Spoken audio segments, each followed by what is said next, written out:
दिनांक 9 जानेवारी 2014. ठिकाण कराचीतील Larry expressway. दुपारची वेळ. रस्त्यावरून वाहने वेगाने धावत होती. तेवढ्यात अचानक एका कारमध्ये भीषण स्फोट झाला. क्षणात सगळीकडे धूर आणि आगीचे लोळ पसरले. कारचे तुकडे तुकडे उडाले. या स्फोटात 3 जणांचा जागीच मृत्यू झाला. अवघ्या काही मिनिटात कराची शहरात एकच नाव घुमू लागलं. SP असलम चौधरी मारले गेले.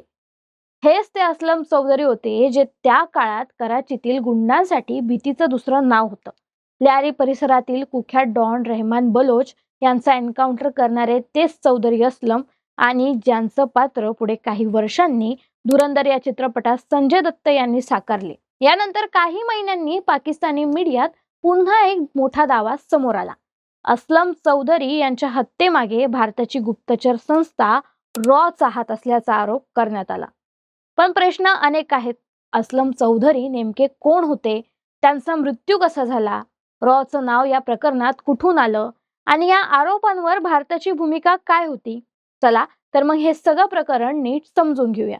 नमस्कार, मी कोमल आणि तुम्ही पाहतायत कार्यारंभ. धुरंधर हा चित्रपट सध्या प्रचंड गाजतोय. दुसरा आठवडा संपण्यापूर्वीच या चित्रपटाने 300 कोटी रुपयांचं कलेक्शन केल्याच्या बातम्या येत आहेत.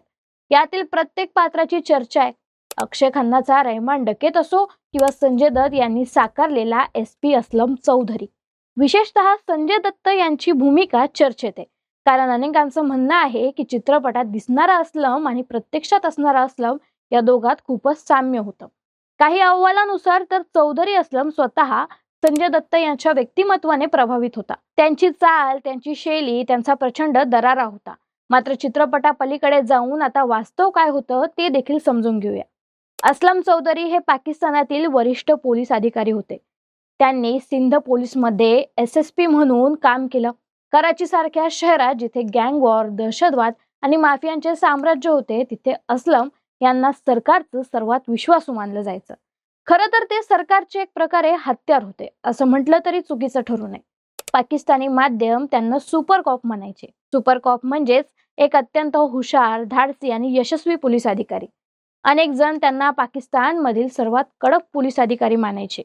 त्यांच्यावर एन्काउंटर स्पेशलिस्ट असा शिक्काही बसलेला होता. अनेक कुख्यात गुन्हेगार आणि दहशतवाद्यांना त्यांनी एन्काउंटरमध्ये ठार केल्याचं सांगितलं जातं. मात्र याचबरोबर त्यांच्यावर आरोपही झाले की अनेकदा त्यांनी कायद्याची पुस्तके बाजूला ठेवून थेट गोळीचा मार्ग निवडला. धुरंधर चित्रपटात SP असलम चौधरी आणि धुरंधरने रहमान बलोच यांना मारलेलं दाखवलंय. पण वास्तवात गोष्ट इथे संपत नाही. पुढे SP चौधरी यांना देखील भयानक मृत्यूला सामोरं जावं लागले. प्रश्न असा आहे की असलम चौधरी यांना कोणी मारलं? 9 जानेवारी 2024 रोजी असलम चौधरी आपल्या कारमधून जात होते. लॅरी एक्सप्रेसवेवर पोहोचताच त्यांच्या कारमध्ये लावलेला बॉम्ब फुटला. स्फोट इतका जबरदस्त होता की कारचं नामोनिशाण उरलं नाही. या हल्ल्यात असलम चौधरी यांच्यासह त्यांचा चालक आणि एक सुरक्षा रक्षक ठार झाले. यामुळे कराची शहर हादरून गेलं. काही काळानंतर पाकिस्तानी मीडियाने एक नवा अँगल मांडला.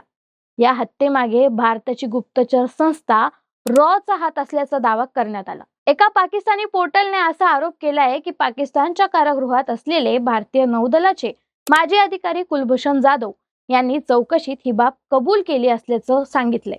मात्र या दाव्याला कोणताही ठोस पुरावा नव्हता. परंतु भारताने हे आरोप पूर्णपणे फेटाळून लावले. हे आरोप निराधार आणि बनावट असल्याचं स्पष्टपणे सांगण्यात आलं. मग खरा दोषी कोण? SP असलम यांच्या मृत्यूमागचं सत्य काय आहे? वास्तव पाहिलं तर चौधरी असलम यांच्या हत्येची जबाबदारी तहरीक-ए-तालिबान पाकिस्तान या संघटनेने स्वतः स्वीकारली होती. TTPच्या प्रवक्त्याने जाहीर निवेदन देत सांगितलं होतं की हा हल्ला त्यांच्या मारल्या गेलेल्या सहकाऱ्यांचा बदला होता. BBCच्या अहवालानुसार तालिबानचं म्हणणं होतं की असलम चौधरी यांनी तालिबानच्या अनेक सदस्यांना ठार केलं, छळलं आणि जखमी केलं. त्यामुळेच त्यांना लक्ष्य करण्यात आलं. म्हणजेच चित्र स्पष्ट आहे. असलम चौधरी यांच्या मृत्यूमागे तालिबानच होता. रॉवरचे आरोप हे पाकिस्तानच्या नेहमीच्या सवयीचा भाग ठरले. धुरंधर चित्रपटामुळे असलम चौधरी यांचं पात्र पुन्हा एकदा चर्चेत आलंय. पण पडद्यापलीकडे पाहिलं तर प्रत्यक्ष आयुष्यातील त्यांची कहाणी बारूद, सूड आणि राजकारणाने भरलेली होती असंच दिसतंय. बाकी तुम्ही धुरंधर चित्रपट पाहिला का? तुम्हाला यातील प्रत्येक पात्र कसं वाटलं हे आम्हाला कमेंट करून नक्की सांगा. व्हिडिओला लाईक करा, शेअर करा आणि कार्यारंभला सबस्क्राईब करायला विसरू नका. आमच्या फेसबुक आणि इन्स्टा पेजला फॉलो करा. धन्यवाद.